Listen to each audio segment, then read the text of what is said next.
जैसा कि आप लोग जानते हैं कि स्वीडन में इस साल के शुरू में रास्मस पलूदिन ने कुरान को जलाया जनवरी या फरवरी में। उसके बाद थोड़े से मुजाहरे हुए, फिर मामला ठंडा हो गया। जून में पिछले महीने एक इराकी ने कुरान को जलाया ईद उल अज़हा के दिन स्टॉकहोम मस्जिद के सामने। फिर उसके बाद बहुत सारे दंगे हुए इराक में, क्योंकि वो इराकी था इसलिए इराक में जो स्वीडन की एम्बेसी थी उसके ऊपर भी धावा बोल दिया था उन्होंने। लेकिन फिर मामला आहिस्ता आहिस्ता ठंडा होने लग गया। लेकिन आगे जाने से पहले इस वीडियो को ज़्यादा से ज़्यादा लाइक करें, शेयर करें, सब्सक्राइब करें। अगर आप इस चैनल को सपोर्ट करना चाहते हैं तो patreon.com/xmuslim पर जाकर पेट्रन बनेंगे, या फिर वो सुपर थैंक्स के बटन को भी दबा सकते हैं। मुसलमानों ने बहुत शोर शराबा मचाया। इवन UN में भी रेजोल्यूशन पास हुई है कि जो मगरबी ममालिक है वहाँ पर कुरान को या मजहबी किताबों को जलाने से इज्तनाब किया जाए। लेकिन जितने मगरबी ममालिक हैं उन सारों ने कहा हम इसको कंडोन तो नहीं करते, लेकिन हम ये बैन नहीं कर सकते, वरना फिर ये लाइन कहीं पे रुकेगी नहीं, फिर हमें हर चीज़ पे कटघरे लगानी पड़ेंगी। चूंकि मुसलमानों ने बड़ा शोर शराबा किया और जो लोग ऑब्वियसली देख रहे थे, इसको ऑब्जर्व कर रहे थे, क्योंकि उनका मकसद तो मुसलमानों को एक तरीके का प्रोवोक करना, हालांकि एक डिसेंसिटाइजेशन भी आनी चाहिए जो कि वक्त के साथ साथ आएगी, लेकिन असल मकसद प्रोवोक करना होता। तो उसका हल यही है कि जिस तरह अगर बाइबल को जला दिया जाए, गीता को जला दिया जाए, तो रिएक्ट नहीं करना चाहिए। यही इसका एक सोल्यूशन है। लेकिन ऑब्वियसली मुसलमानों को ये चीज़ थोड़ी देर से समझ आती है। इसके नतीजे में कल पुलिस ने फिर से इजाज़त दे दी 2 बंदों को, जिनमें एक ये सलावा मोमिका भी है जिसने ओरिजिनली जून में कुरान जलाया था, वो बंदा भी शामिल है। तो इन्होंने अब फिर से स्वीडन में इराक की एम्बेसी के सामने कुरान को जलाना था और साथ इराक के झंडे को भी जलाना था। तो ये खबर जो है जंगल में आग की तरह फैल गई। तो इराक में एक बड़ा मशहूर शिया क्लैरिक है मुक्तदा अल सदर, जो एक मिलिटेंट है। उसने पहले भी बहुत सारे दंगे फसाद इराक में किए हैं, लड़ाइयाँ झगड़े किए हैं। लेकिन जब दाइश इराक के ऊपर चढ़ाई करने लगी थी तो उसने फिर इराक की फ़ौजों के साथ मिलकर दाइश का मुकाबला किया। लेकिन चूंकि अब दाइश को हरा दिया गया तो फिर से इराक की हुकूमत के ख़िलाफ़ उनकी कार्रवाइयाँ जो हैं वो उनमें सरगर्म हो गए हैं। तो उन्होंने टेलीग्राम के ऊपर ऐलान किया कि हम इसको दोबारा से कुरान को जलाया जाएगा। ये क्या हो गया, ये तो बात कहीं पर रुकेगी नहीं।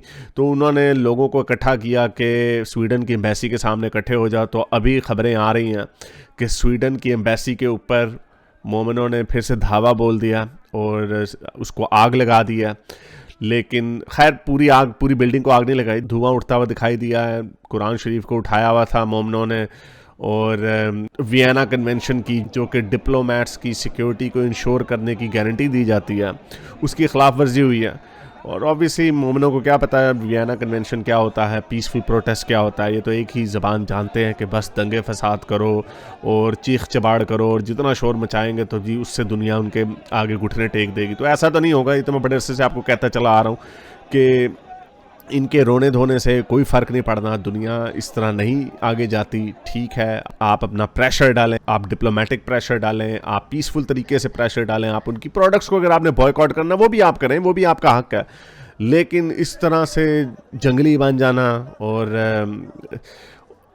इसलिए सारा प्रेशर जो था, जो कि प्रेशर क्रिएट होना था, वो प्रेशर अब नहीं हो रहा। क्योंकि अभी स्वीडन के फॉरेन ऑफिस की भी स्टेटमेंट आई है, उन्होंने कुरान जलने वाले इस इशू को तो उसके ऊपर तो बात नहीं की अब, क्योंकि जाहिर बात है वो अब बड़ी खबर नहीं है। बड़ी खबर ये है कि इराक की हुकूमत में ग्रीन जोन में, जहाँ पे इराक की हुकूमत ने गारंटीज़ दी हुई हैं कि हम यहाँ पर आपने डिप्लोमेट्स को सेफ़ रखेंगे, एम्बेसियाँ जो हैं वो सेफ़ रहेंगी, यहाँ पे किसी का कोई अंदर नहीं घुस सकेगा। वहाँ पे ये लोग दंदनाते हुए गए और उन्होंने वहाँ पे एम्बेसी में आग लगा दी। अभी इनिशियल रिपोर्ट्स यही हैं कि जो डिप्लोमेट्स हैं वो सेफ़ हैं, उनको कोई नुकसान नहीं पहुँचा। लेकिन इससे इराक की साख को बहुत नुकसान पहुँचेगा, बल्कि तमाम मुस्लिम दुनिया, जहाँ पर भी ये लोग जंगली हो जाते हैं, जहाँ पे ये अजीब सिस्टम है कि कुरान को कोई जला देगा मगरिब में कहीं पे, तो ये अपने मुल्क में अपने पैरों पे कुल्हाड़ियाँ मारने लग जाते हैं। तो इसका सोल्यूशन कोई नहीं निकलेगा। इसका एक ही सोल्यूशन है कि इस तरह के लोगों को इग्नोर किया जाए। इवन मेरे जैसे लोग जो नज़र रखते हैं, मुझे भी इस बात का नहीं था पता कि स्वीडन में फिर से कुरान जलाना था उन्होंने, और उसकी इजाज़त उन्हें मिल गई थी, और उसका मीडिया ब्लैकआउट ही होना था। बजाय इसके कि ये उसको इग्नोर करें, इसके अलावा और कोई सोल्यूशन नहीं है। ये शोर मचा देते हैं और उसको जो खबर नहीं होती उसको भी खबर बना देते हैं। आप किस तरह रोकेंगे लोगों को? आपको इंटरनेट पे इस तरह की हज़ारों वीडियोस मिल जाएंगी जहाँ पे कुरान शरीफ की बेहुरमती हो रही है, जहाँ पर रसूल अल्लाह के गंदे खाके बनाए जा रहे हैं। आप उनको किस तरह रोकेंगे? ये इस तरह नहीं रुकता। आप समझते हैं स्वीडन की एम्बेसी में धावा बोल के स्वीडन वो एम्बेसी बंद करके चले जाएंगे, फिर क्या करेंगे आप? फिर आपके अपने मुल्क को नुकसान होगा। तो ये लोगों को बेवकूफ़ बनाया जाता है।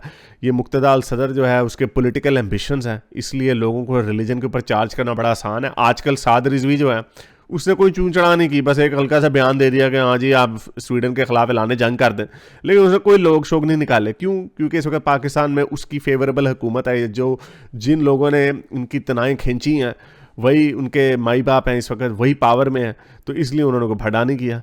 तो ये अवाम को जागने का वक्त है कि भाई आपको मज़हब की ट्रक की बत्ती के पीछे लगा के बड़े आराम से बेवकूफ़ बनाया जाता है और आप लड़ने मरने के लिए तैयार हो जाते हैं और मारने के लिए तैयार हो जाते हैं, फ़ायदा कोई और उठाता। तो ये सैड स्टोरी है, पता नहीं कब बदलेगी। उम्मीद करता हूँ आज की वीडियो आपको पसंद आई होगी। इस वीडियो को ज़्यादा से ज़्यादा लाइक करें, शेयर करें, सब्सक्राइब करें। अगर इस चैनल को सपोर्ट करना चाहते हैं तो patreon.com/xmuslim पर जाकर पेट्रन भी बन सकते हैं या फिर सुपर थैंक्स के बटन को दबा सकते हैं। अब तक के लिए इतना ही, अगली वीडियो तक साइंस हाफिज़। अगर आपको मेरी ये वीडियो अच्छी लगी तो मेरे चैनल के मेंबर बनिए, पेट्रन बनिए या फिर आप मुझे बाय मी या कॉफ़ी में भी सपोर्ट कर सकते हैं।